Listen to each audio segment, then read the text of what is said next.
அஸ்ஸலாமு அலைக்கும் வரஹ்மத்துல்லாஹி வபரகாத்துஹு. சூரத்துல் பக்ராவின் 286 வசனங்கள் கொண்ட அந்த சூரத்துல் பக்ராவில் இன்றைய தினம் ஆதம் அலைஹிஸ்ஸலாம் அவர்களுடைய படைப்பை பற்றி அல்லாஹ் ரப்பல் ஆலமீன் திருமறை குர்ஆனில் 2வது அத்தியாயம் 30 வசனங்கள் முதல் 39 வசனங்கள் வரையிலும் குறிப்பிடுகின்றான்.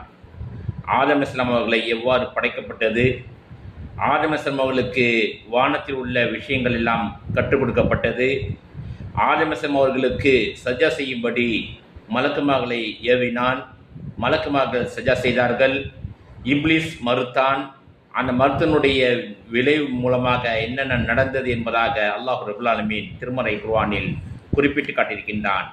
மேலும் அல்லாஹ் ரப்புல் ஆலமீன் இந்த சூரத்துல் பக்ரானுடைய அடுத்தடுத்து ஒவ்வொரு நிகழ்வையும் நாம் தொடர்ந்து பார்க்கக்கூடியவனாக ஆக்கி அருள்புரியவனாக. அஸ்ஸலாமு அலைக்கும் வரஹ்மத்துல்லாஹி வபரகாத்துஹு.